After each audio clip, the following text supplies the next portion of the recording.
Thank you so much. Okay, everyone, we're going to begin by asking the questions that were submitted online, and then we can open it up to anyone that has questions in the audience, and we will also be reading questions on Zoom. So briefly or really quickly, if everyone could introduce themselves, we can start with Andrew. My name is Andrew Steinsapir. I'm here as an SAP member for JAX Tomorrow. I have a background in cell and gene therapy, drug development, and working in rare disease.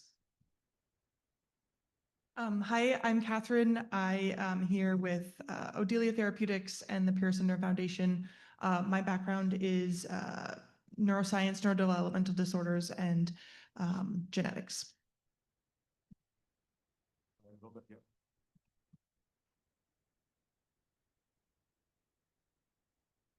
Hello. Oh, yeah. I'm Robert Janowski. I gave the talk about the biobank, so I will be willing to answer all your questions regarding this topic. And my background is structural biology. So as I said before, you might remember me presenting you three-dimensional models of PURA and also how the mutations may affect the structure and function. And I'm also willing to answer questions regarding this. Hi, everybody. My name's Michael Hildebrand. I'm a molecular geneticist based at the University of Melbourne. I'm here as a research director of the PURA Foundation Australia. And as you heard from my presentation, we've got a large natural history study that I'm happy to answer any questions on potential participation in to understand more about PURA syndrome. And I'm particularly interested in correlating, obviously, the clinical phenotypes with the genetic findings. And my name is David Hunt. I'm one of the consultant clinical geneticists from Southampton. I'm also an honorary research fellow at the University of Southampton. I don't work in research at the moment as I'm a full-time clinician, but my background is that I have a PhD in virus-based gene therapy from many moons ago. Okay, so the first question has to do with that genotype-phenotype correlation that we talked about earlier. And so the question is, what is the difference of missense, letter switch, or any mutation in either PURA 1, 2, 3 versus N or C terminal? Does one location have less impact, or is it equally across the board on severe versus mild? That's a very good question. So the answer is that there is no clear genotype-phenotype correlation. So by that, what we mean is the nature and position of the genetic change does not have a clear correlation with the clinical presentation. So there have been a few different studies. So back in sort of probably about 2018, Margot Rangers and I looked at a group of about 70 patients. We found some subtle differences, but nothing that was statistically significant. And since then, there have been some larger studies looking at groups of about 150 patients. And most recently, a publication earlier this year, a meta-analysis published by a Japanese group looking at all of the patients in the published literature to see if there are any genotype-phenotype correlations.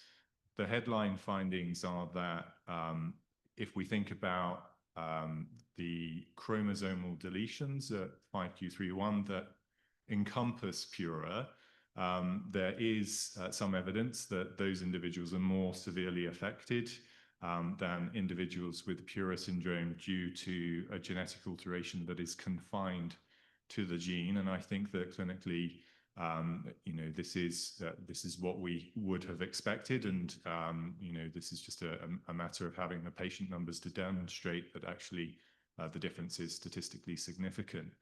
They have also looked to see whether the position of variants within the gene and the nature of the variants within the gene has any correlation with clinical phenotype. And they did report that there is a difference in terms of speech and language outcomes for those who have what are called loss of function or truncating variants within the gene versus those who have protein altering changes or missense variants within the gene. However, there are some issues with the methodology, and that they have used a large cohort of patients, about 212, I think, in total. But it does include patients who had variants of uncertain significance. And by their very nature, those are almost certainly going to be missense variants rather than truncating or loss of function variants, which would be more easily classifiable as likely pathogenic or pathogenic. So the statistically significant difference that they report may not be real, but I think that it requires a bit more drilling down to see if this is the case or not. A long time ago, when we wrote our first paper back in 2014, I had speculated that loss of function variants that are at the very end of the gene, that are downstream of that third repeat in the PURA protein, may well be associated with a better outcome, because we had a tiny group of patients, 4 patients, and on the basis of this small group, I had speculated that the one patient that we had who was walking and able to communicate in short phrases, who had this very distal, so at the very end of the gene, sort of frame shift mutation, that the reason they were performing so much better than our other patients was because those key functional domains within the protein were left intact. And a critical point to understand about the PURA gene is that it has a single protein coding exon, and which makes the PURA gene quite unusual, because when there are truncating changes or frame shift changes, it means that we would anticipate that there is a physical product made, whereas for most genes, that would not be the case. If you have one of those types of genetic changes, there would be no physical protein product. So I had speculated that there would be a genotype-phenotype correlation, but then in the Johansson publication that had some 150 patients in total, including a review of those who had already been published, there were individuals who had frame shift mutations that were at the very end of the gene, so just affecting the tail end of the protein, who were equally severely affected as patients with changes elsewhere in the gene. So at the moment, we haven't found any evidence of a clear genotype-phenotype correlation, but there is this recent publication that requires further scrutiny. But as I say, I have some issues about the methodology, but it may stand up to scrutiny in the fullness of time. So what you're saying, as I am not someone that has a background in being a geneticist or any of this, but if I hear what you're saying to the question, it's we do not have an exact specific genotype-phenotype match as it stands right now, where it's perfectly predictive, but with more data and more understanding, with more people getting gene sequencing, with finding more PURA patients that are out there that have not yet been counted and included, we might learn more about this. Yep, that is absolutely right. And I think the critical point here is that for subtle differences, you need very large numbers of patients to demonstrate that these are statistically significant. So whilst we could see suggestions of changes, for example, in terms of potential associations with risks of skeletal manifestations in that original cohort of 70 patients, it wasn't statistically significant. So it could just be effectively a sample bias. But we need larger numbers of patients. And I think if we had a patient registry with literally hundreds and hundreds of patients in with really good quality phenotypic data, then we would be able to interrogate for real genotype-phenotype correlations. Thank you. I think that leads us to another question that was submitted online that asks, would a future gene therapy be effective in treating all genetic variants causing PURA or just specific variants? For example, would treating missense but not nonsense mutations be possible? I can try to take that. I mean, the first thing that I think it's important to recognize, if ever anyone gives you an absolute response about this will, this won't work, or it can or can't, they don't actually know, right? This has never been done before for PURA. As a result, the true answer to that is we don't know. Now, given what we do know, though, about other diseases, what we do know right now about PURA, and as we're learning more about PURA, and like just echoing what you said earlier about the importance of a registry, where people sign up, include their information, we understand the mutations they have, is that we can make sure there's more research directed towards those critical questions, right? Especially if we have very specific or common or more common versions of mutations, so that we can not only answer those questions because they apply to those people, but they apply to other people with PURA. Now, from a personal bias perspective, I have an expectation that a gene supplementation approach, this is where you go give the cells the software to go make more PURA protein and make the regular version of PURA, may be able to overcome things regardless of a stop mutation or a missense mutation. But with that, the important thing to recognize is that it's going to have to be borne out by human clinical studies. I think it's been noted by a couple of people throughout today and then yesterday at the Open Science presentation, which was great, and I recommend everyone go look at that, that when we're looking at mouse models or cell models, those are just that. They are models. They're not the people that we're working in. So to summarize, it's absolutely possible that it could. We have evidence from other diseases that it has, but it's important to recognize that with all these things, like I hope that this works. I hope we can move forward with this. And as we learn more through registries and preclinical research, we'll have a better way to answer that definitively. Just a quick follow-up on that question. Oh, I was just gonna say too, real quick, you know, I think too, a lot of it isn't necessarily mutation dependent, but sort of downstream. Yes. Is this due to a lack of functional protein, or is the mutated protein having like an added negative function, Yeah. which in that case, I don't know if you want to speak to that. Yeah, so I appreciate that. And sorry, Celena, like that's something that has come up in a number of diseases about this question of dominant negative. You may have heard this before. That's where the mutated version of the protein isn't just not working, but maybe it's doing a bad thing that's making things worse. Now, finding that out for every single case is actually really, really hard. And what I mean by that is, well, okay, my wife is much smarter than I am, and she does this type of work where you're making an individual protein, you go characterize it. In addition, you see what's happening. Now, in some cases, when you do those experiments, you might see a dominant negative effect, but you're working with the equivalent of like an aircraft carrier's amount of that protein. And you don't normally have an aircraft carrier's amount of that protein in one cell. So in that way, these things are different. Now, with a gene supplementation approach, there are potential opportunities to overcome a dominant negative by outcompeting that version of the protein. And in the same way, even if it is just a loss of function, you would be expressing and overcoming that as well. So there's potential ways that you actually solve the problem regardless. Now, with that gene editing, which I think you brought up, is a really interesting approach as well. That would entail having specific drugs for each, not patient necessarily, but each mutation, and is another way that you see people approaching this. The baby KJ story in the New York Times was an example of a gene editing approach. Sorry, Celena. Oh, no worries. I was just going to follow up. Someone had a question about whether stem cell replacement would ever be available. And I just think that's an important topic to cover since a lot of people hear about stem cells in the media. Yeah, it's a really important one. So I've worked in cell therapy and worked in products in iPSCs and ESCs. So these are the different ways that you start and get the cells. Again, I don't have the right letters at the end of my name, and anything is technically possible. Now, from my perspective and understanding what we do understand about PURA syndrome, I think it would be unlikely that stem cells would be a therapeutically relevant solution. And the reason for that is because PURA syndrome is not neurodegenerative.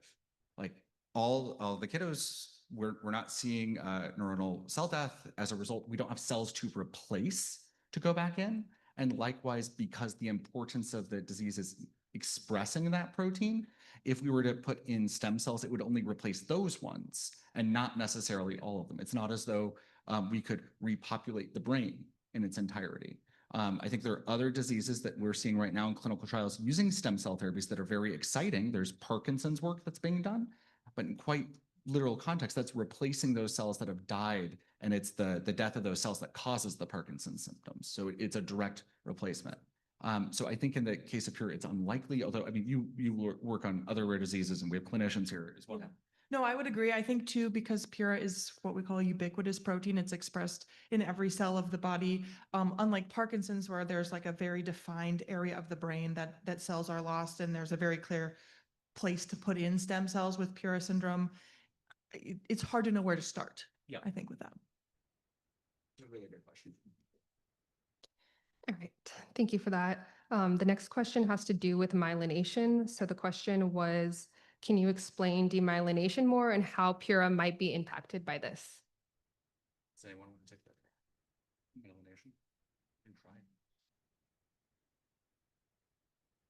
So I think Celena talked about this a little bit. So myelination is basically insulation for your nerve cells, and it really helps propagate the message that's coming from the end of the neuron to the nerve cell itself. And so without myelination, you get a degradation of that signaling, and oftentimes that means that the signal doesn't reach where it needs to be in general. And so basically without all this myelination, you lose a lot of signal, you lose a lot of the ability to learn early on and build these connections, and that can sometimes lead to inappropriate pruning, inappropriate cell loss in neurons. There's a disease called Canavan's disease, and Canavan's disease is an enzymatic loss of function that results in cells not being able to make that myelin. And in that, you see a lot of the symptoms that were outlined. When I was taught about this, I was told that using that wiring example, and someone suggested to me, think about wiring in a house and assume all the wires are touching each other, and how much more complicated it would be to get a signal from one to the other and it getting mixed up or not. And that's usually the way that I've thought about it. If I remember, PURA has a role in helping with DNA transcription as well as RNA regulation. And you can imagine there are many steps that are important downstream of that that might be saying, hey, go make this myelin or move things forward. I think it's BMP. It's BMP that has a role there. It's a recognized transcriptional driver of myelin basic protein. So as a result, it's not surprising that we see that outcome. But I'll note for Canavan's disease, which has active clinical trials for AAV right now, they've been able to see, because myelination is a process that actually is, in some cases, lifelong, but much later than we used to think it was. They've seen treatments and impacts in those patients, even like drastic impacts in those patients. And it's worthwhile looking at and understanding that, like, as I think Jean said, like, we have the opportunity to learn across rare diseases, because no any one of these groups is alone. There are about, 10,000 rare diseases? Oh, yeah. And in many cases, they have the similar nexus of outcomes where we can learn across the board and we're not there alone for it. Thank you. Okay, do we have any questions from the floor here? Actually, if I may, I do have a question to follow up on the genotype-phenotype correlation, where what if there is no genotype-phenotype correlation? Like, where would that prompt scientists to look in terms of maybe epigenetics or other genetic modifications that would affect expression? Yeah, so I think that that's a really important question, and it's a question that we think about a lot in clinical genetics when we consider variable expressivity and incomplete penetrance. So these are really important phenomena. And essentially what they refer to is the fact that with many genetic disorders, even those which are transmitted within families as dominant conditions, there may be incomplete penetrance where somebody who carries the exact same genetic alteration as other affected family members is ostensibly completely fit and well with no symptoms or signs of disease. So there must be other genetic or environmental modifiers that are really important in determining whether that genetic alteration, which is essentially a high-level risk factor, actually manifests in any disease. And similarly, when we think about when individuals are affected, again, perhaps within the same family with exactly the same genetic change, affected individuals may be affected in different ways with different systems being involved. And again, the same is true. We expect there to be some genetic or environmental modifiers that we don't yet currently understand, and those could include things like epigenetic factors.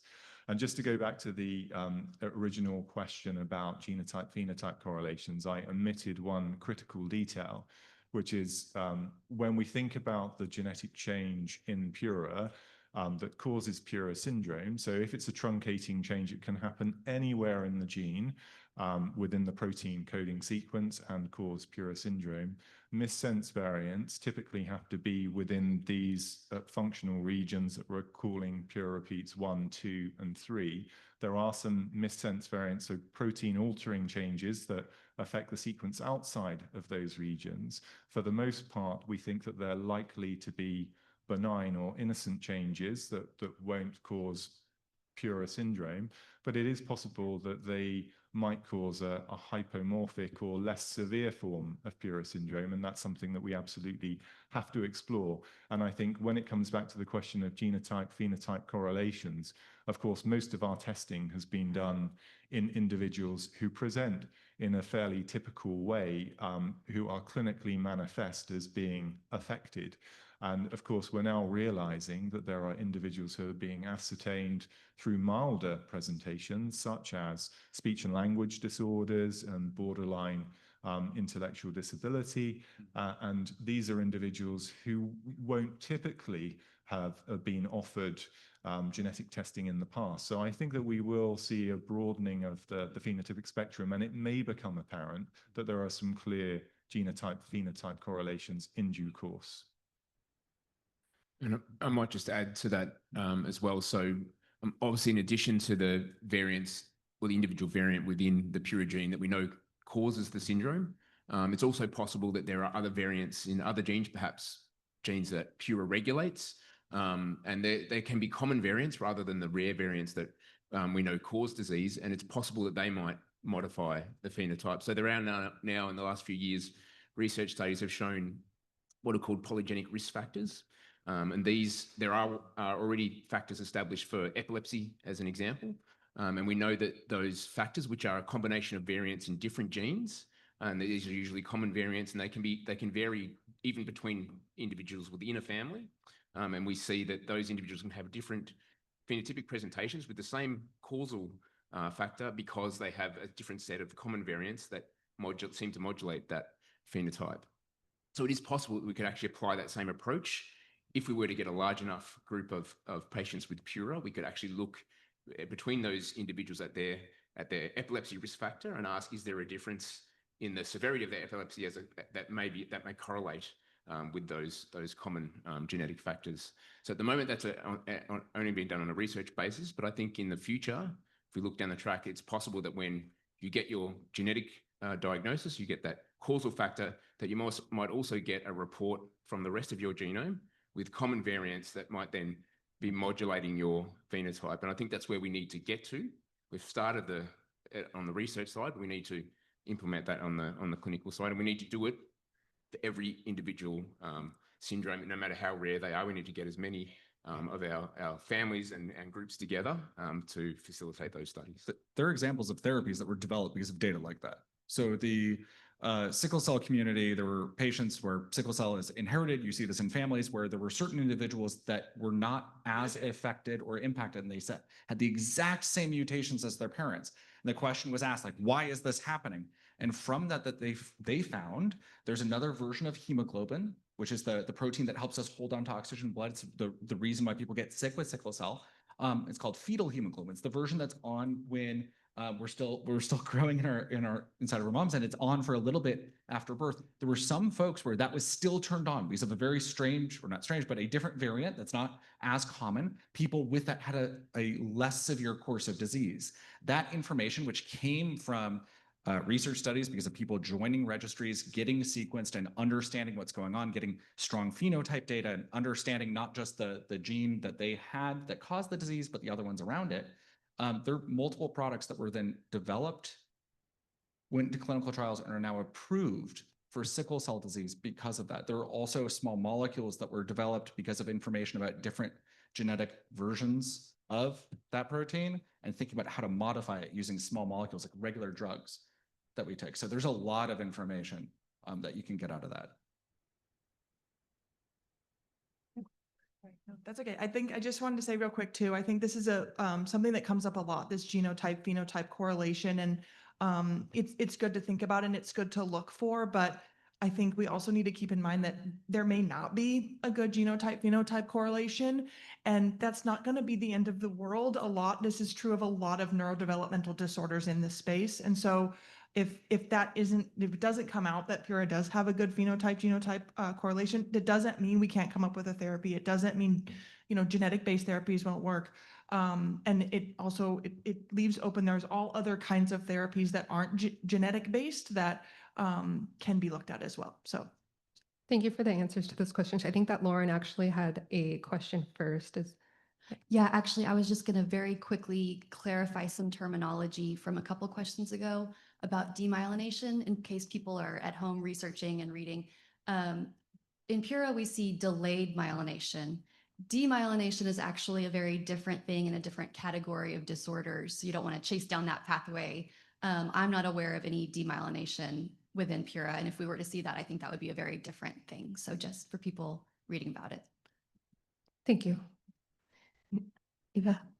Yes, my daughter is now 56 years old.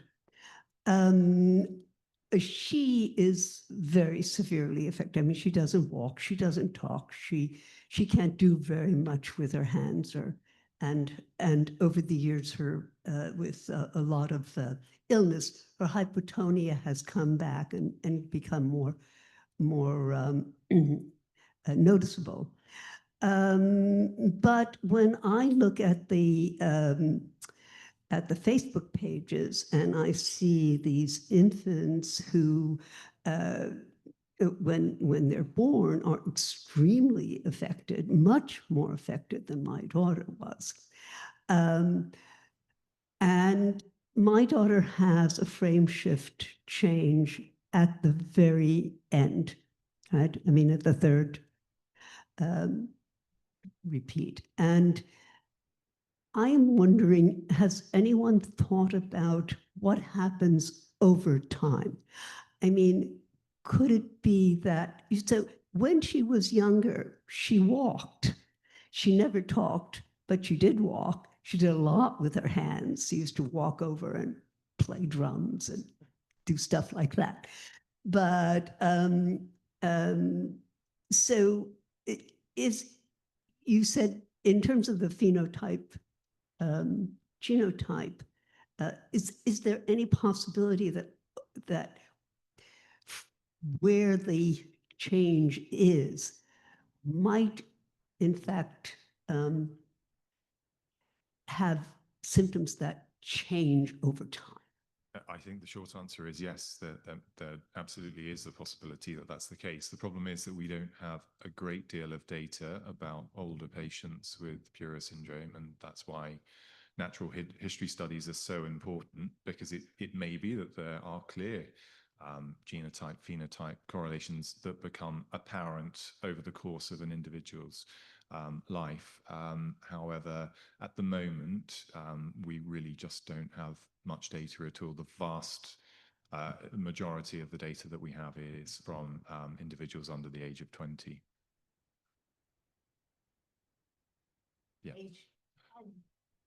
Age, in theory, it could do. We don't know that it does at the moment because we don't have enough data, but the question is it possible that we see a genotype-phenotype correlation over the fullness of somebody's lifespan? Then the answer is yes, it could be that certain things are more likely to become manifest later on in life if an individual has either a truncating variant or a missense variant in one of the PURA repeats. We just don't know at the moment, but it's certainly possible, and it's something that needs to be examined.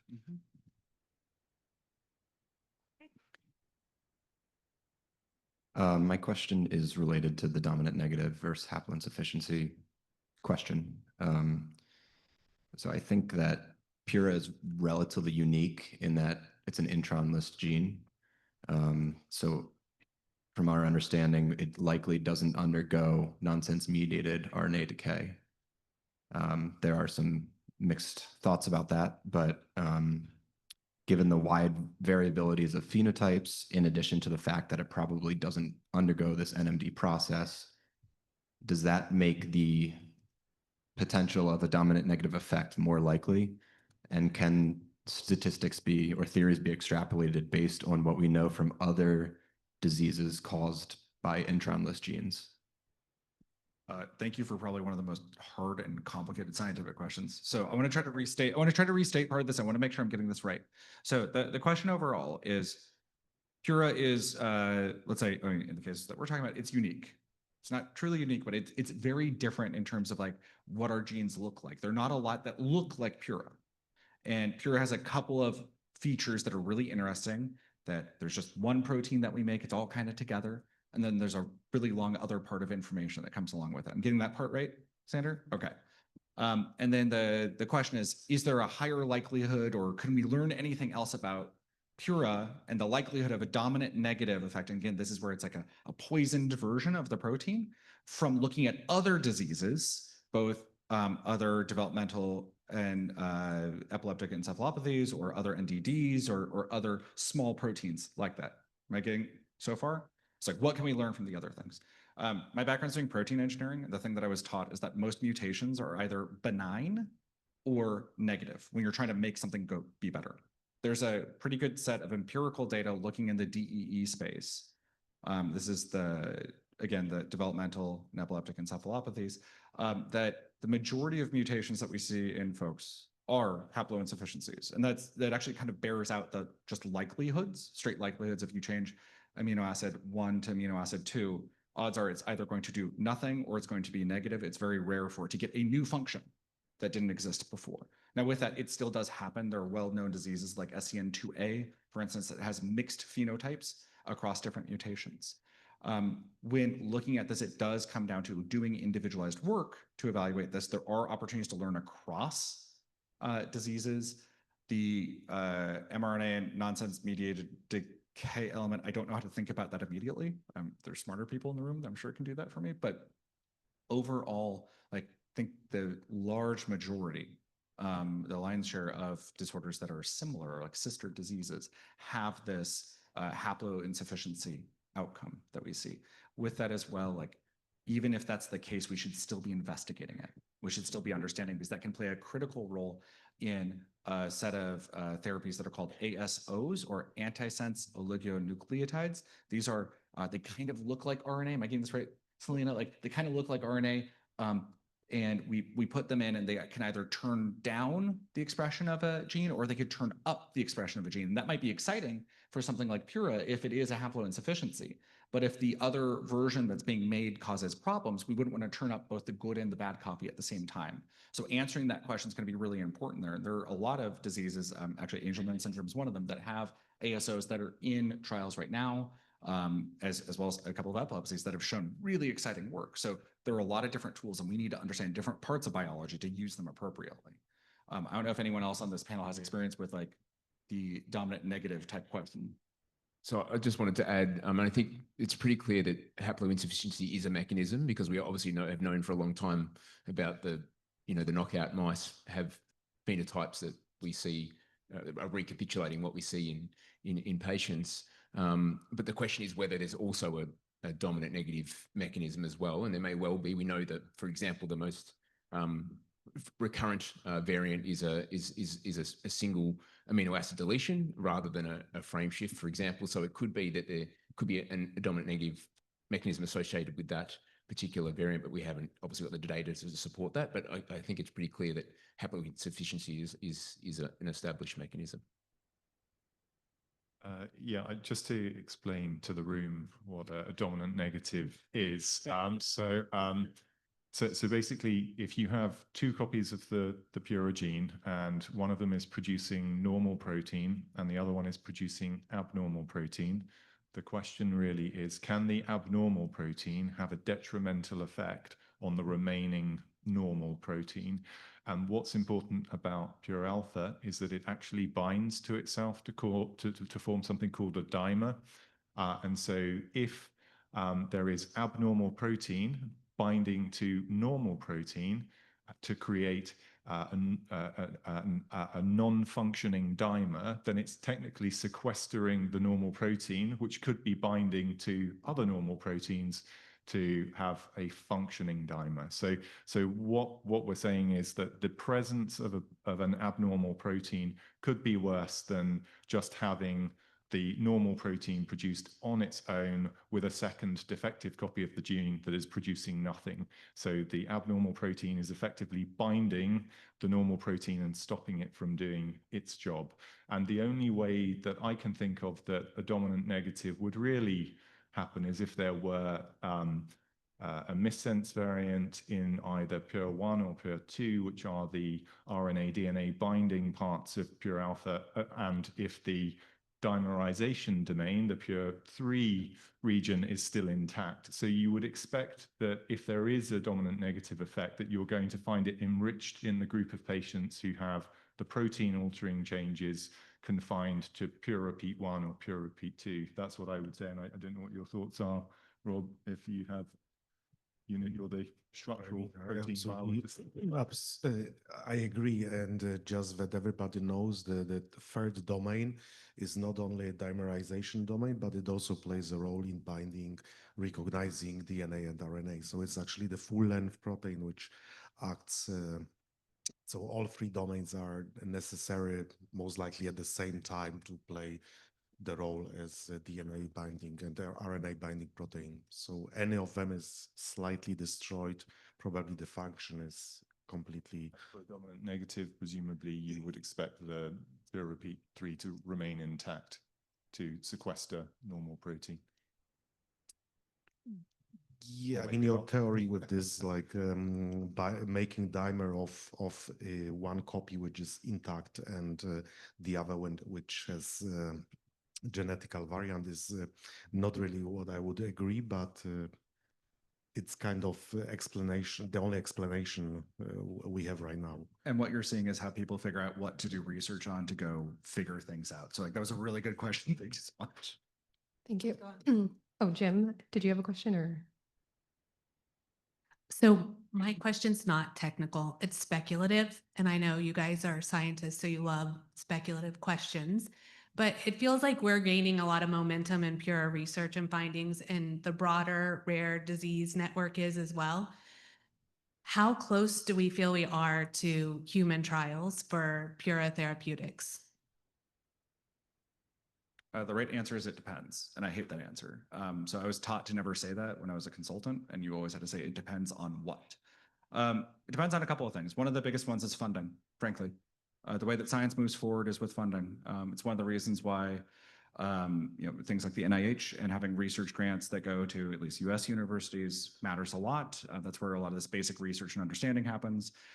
It's why funding from foundations and donors and looking at folks out in biotech and pharma matters, because when we're doing these experiments, when we're making sure that there are people that are there doing the pipetting or moving things around or breeding those mice or testing those mice, that they're employed to do it. One of the things that I think is really important to accelerate our opportunity to get things into clinic faster is making sure that there is a registry that has a good understanding of how many people are out there. It's a critical element for getting people excited in biotech and pharma and investing, to see that there is a large community that is active and interested. There are opportunities depending on what modality. So if it's a small molecule, or if it's a gene therapy or an ASO, where you have what are called like standard development paths. Oftentimes, if you Google this, you will see people saying it takes 10 to 12 years to get a drug into clinic. That's kind of looking at it the old way, frankly. When I've been working in my day job, I think the fastest we ever went in the olden days for doing this was 2 years and 9 months from idea to first person dosed. We've now seen things like what happened in baby KJ's case, where it went significantly faster than that. I think I think I tried to say this during the presentation, but like we're in the day and age now where it is, we can find a gene, we can develop an understanding about it, we can run experiments and potentially move therapies faster, do it in years. My expectation and my hope is that this is something that is within reach in less than 5 years. When I look at the development path that I'm aware of for the experiments that I'm aware of, and if everything works the first time, every time, and if contracting works, and if there's funding to support it, you could see something happening in a very short time to that. Now, with that, I want to recognize that that's always longer than it should be. And that when folks are going faster like this, that's not because they're cutting corners or avoiding things. The FDA is actually a wonderful organization. The EMA, which is the European version, and the others across the world are really good. The people that work there want to make sure that they're helping people. They don't work there for the salary. They definitely don't work there for the work environment right now. But they work there because they want to help people develop safe drugs that have the potential of being efficacious in patients. So those studies that we execute, those 4 questions I put up on the board earlier, we answer those and we demonstrate to those folks there that that's sufficient, and then we can start moving things forward. But that won't happen without the support of the community in terms of a registry, in terms of working with doctors to be aware of clinical trials, natural history studies, and others. So I think there's an opportunity to pave the way. So it's not just one program moving forward, but like in the case of Angelman's, there's room and opportunity for 17 or 20 or 30 different programs. Yeah, exactly. To move it forward. And we need to always have backup plans across it. So it shouldn't just be one shot on goal. It should be all the shots on goal. I hope that answered your question.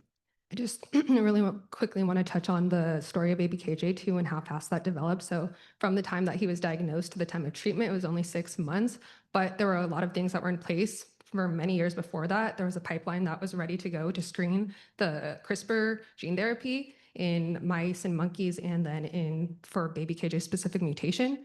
There were also the FDA fast tracked that process. So the FDA usually takes a long time to approve things, but they did this extremely fast for this case because it was a fatal disease. And the other thing is that there were a lot of institutions that were working on this, and the gene therapy that was developed had been, that tool was worked on for many years. It was developed about 6 years before baby KJ actually was diagnosed. So there were a lot of things that were in place. The disease was also very well understood. So all of the things that we are working on right now and that other people are working on for other neurodevelopmental disorders are really important for us to be able to eventually develop gene therapies in the near future. Yeah, I think sort of going off of what you said, Celena, I think it's been really fun today to hear from all the researchers about what's going on in the biobanking efforts, in the animal models that are being developed, because we're really setting PURA syndrome up for when something comes down the line. We have all these tools that are available and can be plug and play, hopefully similar to the KJ story. And just to add, the other thing, going back to the previous question about the mechanism, we really need to know more about the mechanism before we can develop the therapies that are going to work. Because, for example, if it is a dominant negative mechanism in a patient, then any kind of therapy that increases the amount of wild type protein is probably not going to have a beneficial impact, because there's still that toxic effect in the cells that would impact on the wild type. I want to push back on that a little bit. Yeah. It's competitive. So it's a competitive inhibition problem. It's simple, like Michaelis Menten kinetics for that. So I don't think that we can say for an absolute certainty it would not work at all. Yeah. And in fact, there are a number of drugs that we have approved where we have no idea what the mechanism is, but we know that it works. So I think there's a benefit of understanding these things. Yes. Yep. And sorry if I seem like pointed, it's like I spent a lot of my career working on this, but we benefit from knowing more. Yes. And I think there are certain modalities where we should not touch them at all in those cases. Like they're contraindicated. You might hear that for medications. Like you shouldn't use this because it won't work. And in fact, it might make it worse. It would make it worse. Exactly. Yes. And then there are others where it's, well, we might need to be just like a little bit more careful as we're using this, or monitor a little bit more closely. And I think this is a place too where those mouse models, like the one we saw with that, the knock-in, where we have that change, it's a really good example of having another tool in our tool belt to evaluate and show, hey, we're getting the same outcome. Yep, absolutely. But yeah, it's it's not a boring field. It's not. I just have a really quick follow-up on Eva Kate's talking about the older children and regression, because I do communicate with a lot of the families in the group, and we have so many young families here. In my humble opinion of a parent of an older child with PURA, I feel like a lot of Taylor's regression, who she could walk, it wasn't perfect, I had to stand close, but she could walk and turn and get up from the floor. She could feed herself, she rode a horse. She has regressed, but I believe it's due to multiple issues that we've talked about. The hypotonia, she's taller now, she has her dad's basketball arms. So it's like it got too hard, and she kind of has the personality where if she can't do it, she just doesn't want to be seen trying. And a little bit is probably too much on me, helping too much. So I think it's that. And then the seizures, of course, the seizure drugs are very, when she started her seizure drugs, it was an immediate regression in alertness and muscle tone. But, it's possibly the lesser of two evils. So I don't think, as far as intelligence and other issues with her, I've seen zero regression. So, and it is, daily dependent. Some days she sits up and holds her cup and does it. Some days she's super exhausted because of a possible bad seizure.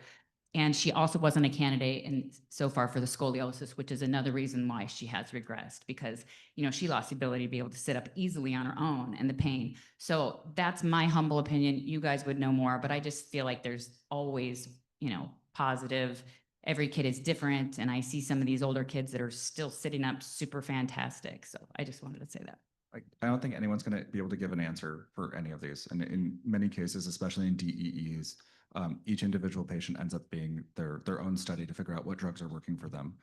There are a number of organizations that have similar diseases, TSC being one of those, where it is an inconsistent phenotype, even with the same mutation within families, and different responses to different drugs. Like, we're only ever temporarily able-bodied. Like, as I get older, I know there are going to be things that are going to be harder and different for me. And I think there was a note earlier about there are other genes that can impact things. And this is one of the importances of data.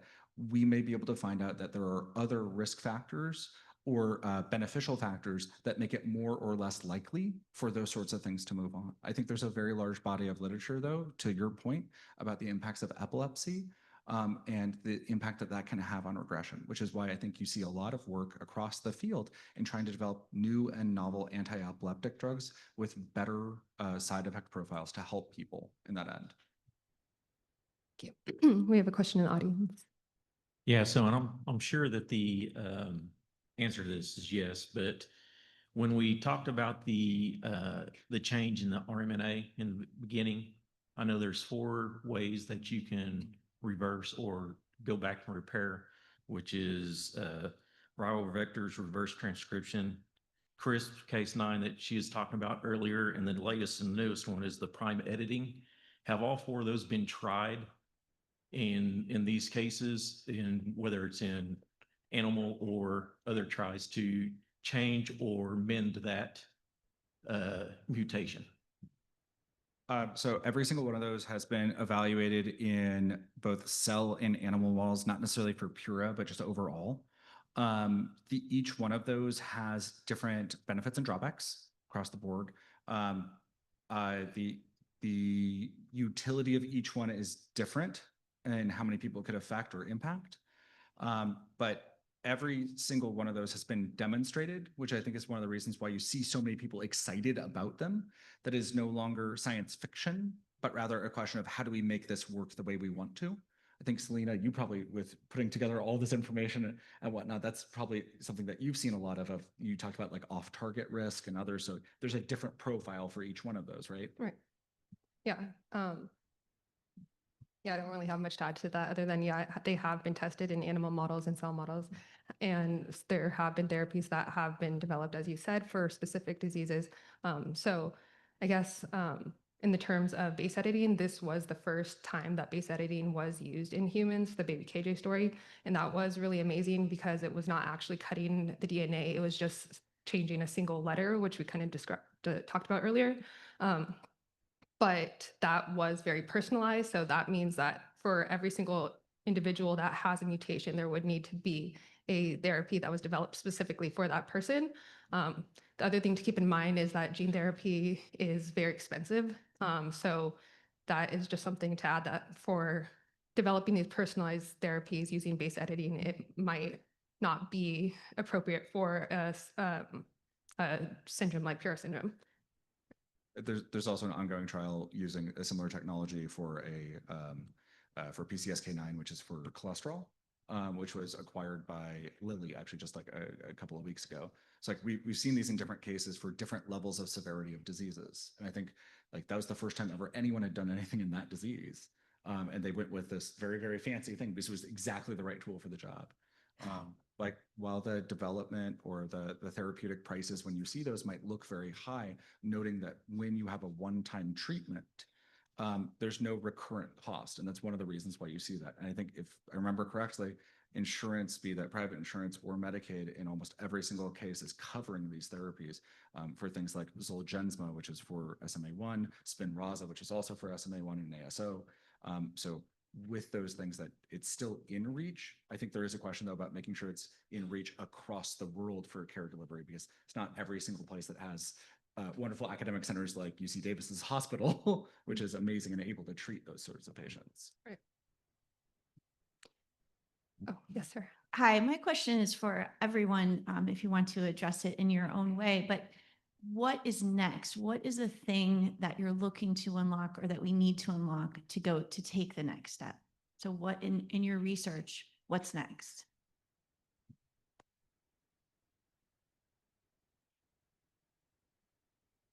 So, as I told you before, I'm more specialized in structural biology. So, what we investigate is how the protein, the native PURA, and also the variants interact with DNA or RNA.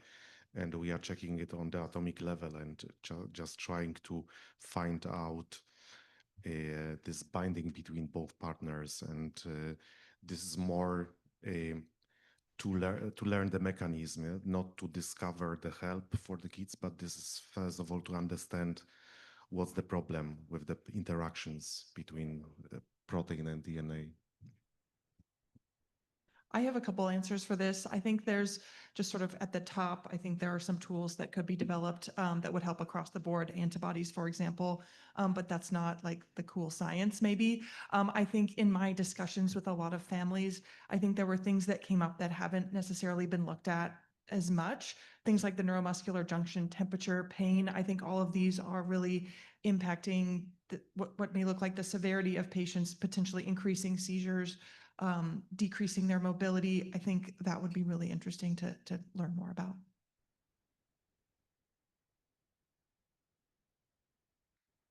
I suppose from a clinical perspective, it's important that we have a better real-world understanding of how patients have been managed and what the outcomes have been. So, for example, if we think about bone health in PURA syndrome, it's one of the things that I keep coming back to with my own patients, because we know that there's a risk of quite significant skeletal problems, not least scoliosis, a curvature of the spine, and that can happen quite rapidly, particularly during puberty.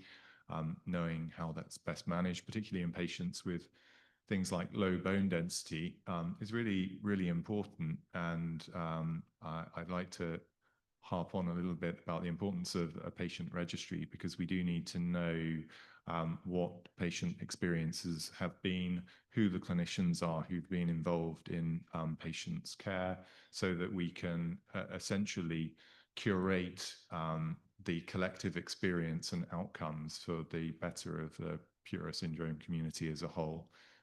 So I think that there are lots of things that we can do at relatively low cost that could be of tangible benefit to the community as a whole. So I think that we shouldn't lose sight of those things. So clinical research is equally important as the basic scientific research and research into potential genetic therapies. Yeah, I mean, like I'm a drug development guy, so I'm not going to give that answer though. I want to echo what you just said. The registry is probably one of the most important things for a what's next. It's really important not just that people join a registry, but when using that registry, you can demonstrate the willingness and engagement of the patient community to respond back. And that actually is really important when you're thinking about clinical trial enrollment later on, because if we get 2, 3, 4, 5 different things that are ready for clinical trial, the next thing that we have to do is make sure we reach out to people and make sure they're aware. We have people with PURA syndrome across the world. How do we make sure that we have equitable access to that and we're running trials in the right places? So standing up and being counted is one. I personally would love to see PURA syndrome foundations in other jurisdictions than the ones that we just saw represented here. I would love to see a PURA syndrome foundation in China and understand what we have there from a perspective of just how many people are living with this as well.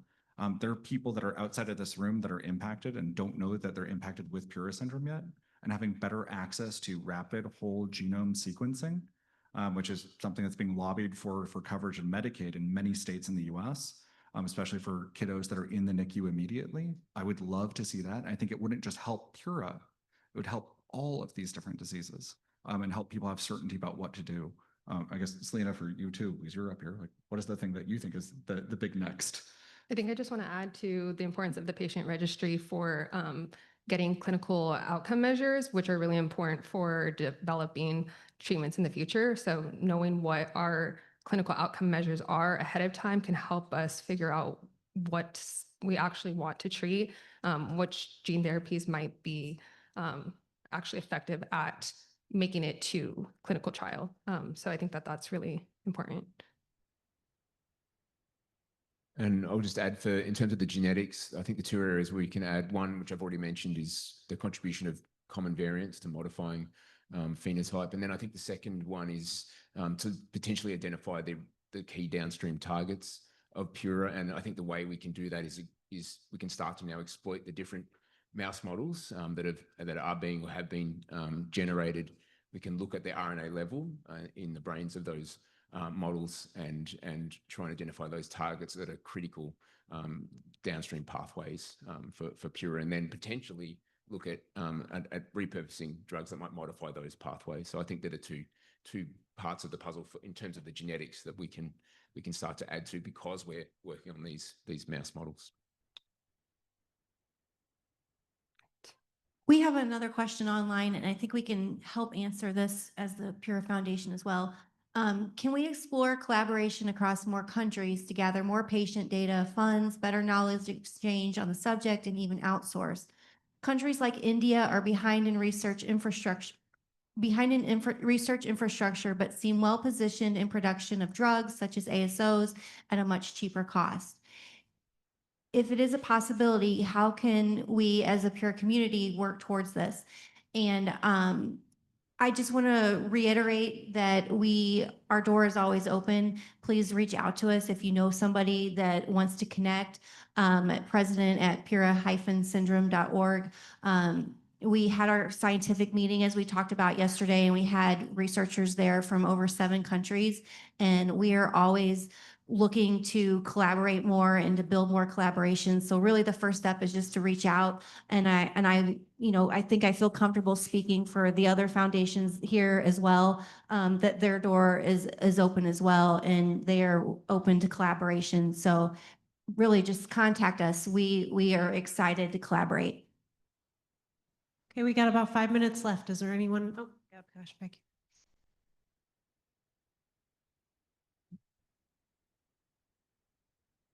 Hi, my question's about the psychological and emotional development of our individuals. I haven't really heard too much about what that looks like as far as research or prognoses, and how we can help our Pure Perfect kiddos and the families in that space. You're right, you haven't. There are other diseases where this has come up as well. I referenced one of them a minute ago, TSC. So in the TSC community, there were a couple of people that asked the exact same question that you did. Like, how do we understand more about this? How do we characterize more of this? How do we do more to be supportive? As a result, a number of clinicians in the TSC space got together, and they helped think about the different domains of changes in both behavioral, intellectual, et cetera, that were occurring in patients with TSC. And they developed something that they called TAND. And TAND is how they talk about this. TAND is TSC-associated neuropsychiatric disorder. So they effectively named what was being seen, and it's across multiple spectrum of both autism spectrum, anxiety, obsessive compulsive, and neurodevelopmental, and said, like, we don't have people that are checking every box in every single one of these. And if we have people just looking at this, that, or the other, they're actually missing the fact that this is very complex. And that each one of these kiddos is going to be different, but we can learn across the board and try to do a better job. That took effort. And I think this conference and the organizers have done a really good job of bringing together clinicians and scientists across the world. I would challenge folks to actually get together and start having those sorts of conversations, so we can think about how to capture that information, because I think part of it comes down to knowing what to look for, defining what we are seeing, so then we can build a plan and execute on it. I think the folks over at the TSC Alliance actually have a very good and open relationship, and I would suggest like interacting. Like, there are resources that are out there so that you're not starting from scratch on that. I don't know if any of the clinicians have comments here, because like that's not uncommon across these sorts of disorders. I would echo that entirely, and I think sorry, thanks. Yeah, I would echo that entirely. I think that it is an important aspect that we haven't really explored in any great detail so far, so we have to be candid about that. But that isn't to say that it isn't something that can't or shouldn't be addressed. It obviously should. And I think that calling out to others who have experience of this with other rare diseases and thinking about how they've addressed this is clearly a good way to go. But we need to start a discussion about that and explore what the options might be and how they can be implemented so that we can profile this aspect much more clearly in our PURA syndrome community. There will be clinicians that will be presenting after lunch and a clinicians panel that we can get their perspective on this as well. My next question is one regarding myelin basic protein. Andrew, you suggested that Canavan's disease, there's a decrease in the myelin or inability to make it. Are there any drugs that have been developed for other diseases such as Canavan's that would help to enhance the production of this myelin basic protein or facilitate communication between neurons? It's a really complex question. So Canavan's disease, it's ASPA that's knocked out. So they're putting it back because there's one step that's missing. I don't believe that there are, and I'll defer to like people that are actually doctors in the space, actual drugs that do just that one thing.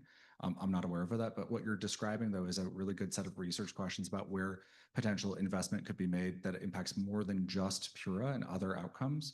Of like, if we could, it would be great if we could find say a pill that you can take that increases that. But at this point in time, I'm not aware of anything. I know that you work in a lot of. I'm trying to think like multiple sclerosis or ALS or other like also rare diseases, but more common than PURA that maybe we can team up with. But that's an active area. Yeah, for sure. We have another online question that came in. The mouse models which have been developed, are they based on single point mutations or deletion of the whole PURA gene? Yeah, so yeah, the answer is both. And we've heard about both of them mentioned today and yesterday in the scientific meeting. So the knockout models, and then there's obviously knock-in models, one that we've recently developed and started to characterize in Melbourne, where we've knocked in a deletion of a single amino acid. So both models are being studied. Yep. I would say that there are active collaborations. I know some of the ones that Jack's Tomorrow has supported include like full knockout, as well as others that are in development that are more mutant specific. There's utility across the board for all of these, but again, like it's a mouse. So like we need to remember like it is a mouse, it is not a person. And we can't expect that every single time we make a mutant mouse, we will get exactly a phenotype that looks like patients. For this, which is why like sometimes you see folks going after, I think you went after one of the most commonly seen point mutants, and then the knockout is a simplified work for that. This is also where a registry can become useful, because if we get more information about which mutations are more common or ones that are perhaps characterized by a different or more severe disease progression, that might motivate making a specific mouse model for that. Thank you, everyone. I think we're going to wrap up the panel now, but I just wanted to mention that all of the research that, oh, sorry, another question. Okay. Hopefully it's simple. When it does go to human testing, what does that look like for any of our children? So if a trial is run in the US, a standard procedure is that you'd be working with a doctor that's going to be talking to you about the risks and everything that was learned during the preclinical development of the product. There's going to be a brochure or an investigator's brochure that they have to walk you through. It's critical that is for anyone developing a therapy, not only available in English, but available in multiple languages so that you can consent people in regardless what language they speak or understand the best at home. With that, you'd be working with your clinician to understand if you qualify. In some cases, there are going to be different characteristics that are going to be listed as exclusion criteria. You can imagine it'd be very important to also have criteria for inclusion. Having a mutation in PURA would be an example if you were doing, say, a gene therapy. Then when working with the center that's executing the clinical trial, it would be dependent on what type of drug it is. During clinical trials, the work that is executed is not something that is paid for. That is not something that you would be doing. That's something that the company or the group developing it pays for that therapy for the time of the trial. as well as any additional like extra evaluations such as MRIs or others that go on top of it. I know that's oftentimes a common question. I think it's going to be important for anyone developing a therapy, especially in the PURA space, to have an explainer walking through what all those steps are and what it looks like. But overall, I would note it's a very well-regulated, defined, and consistent path. And it's something that happens every single day. It's happening at hospitals down the street from us right now. And as a result, like that's something where we have a lot of folks, not just in this room, in this community, but others that can help, that are navigators, social workers are involved, genetic counselors and others to help make sure folks understand what they're signing up for. I know you guys work with this a lot. Yeah, I think too, before oftentimes we get to clinical trials, there's an opportunity for patient groups to be involved in the process. So we work with a lot of scientific advisory boards, clinical advisory boards. I think patient advisory boards are becoming more and more common in terms of developing a clinical trial plan. We've worked with this in a number of groups, but that's really where we can talk to the caregivers or patients, sort of depending on the disease, and understand, okay, if we're designing a trial this way, X, will that work? If you guys have, follow up every 6 months or every 2 months, or kind of getting feedback on how that works. And I think the field is changing rapidly. I think the FDA is, obviously changing rapidly, and the understanding of we're looking to treat children in a lot of cases, not consenting adults. And so the thought process around phase 1 versus phase 2, and that has to do with like safety versus effect. I think especially in rare diseases, they're becoming more and more open to combined trials, phase 1, 2 trials, trials where you are, if you hear from the patient groups and they're saying, I'm willing to treat my child at X age, who are the FDA to say no to that? If they're like, if the patient group is willing to do that and they are understanding of the risks, then the FDA is becoming more and more receptive to that. So. Well, so yeah, so it depends. So the question was, what are typical risks and dangers? And I think it depends on the modality. So with gene therapy, there's different kinds of risks than with a small molecule. Because with a gene therapy, you're going in one time, you're giving a viral vector treatment. There can be immune responses, there can be other responses. And so that's one level of risk versus a small molecule or something else that may have completely different risks. And so that will go into the clinical trial plan oftentimes, and we'll dictate, okay, maybe we start with an older population, and then if we prove it safe, we look at going younger. And that's something that comes up sort of as the preclinical work is done, and as the patient group becomes more informed, I think. And noting like that, there's no hard and fast rule about what age range is enrolled first, to be critical, especially for diseases like PURA syndrome. There's actually already guidance and outlines about how to think about that, because neurodevelopment has a trajectory and a timing, so there's an impact there. All of the potential or known safety concerns for whatever the product is, if it's a small molecule like a pill, or if it's a gene therapy or an ASO, all of those it's a requirement, be clearly lined out.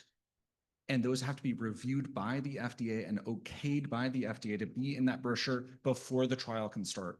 It's actually one of the reasons why I think it's really important. I appreciate the question about stem cell therapies earlier. It's really important that when looking at opportunities, it's actually a real clinical trial. And it's something that you can find on clintrials.gov, which is the US website. You'll see trials that are run in multiple jurisdictions, not just the US, that are going to be on there. And it's important. That's a set of decisions that you make with your doctor. But with that, all of those things have to be available in plain language that is easily understood and understandable. And then depending on the hospital that you're working with as well, they may also have extra requirements about explaining those things to folks.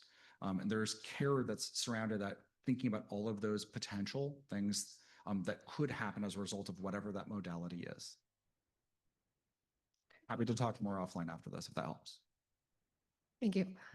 Sorry, I just wanted to say one last thing.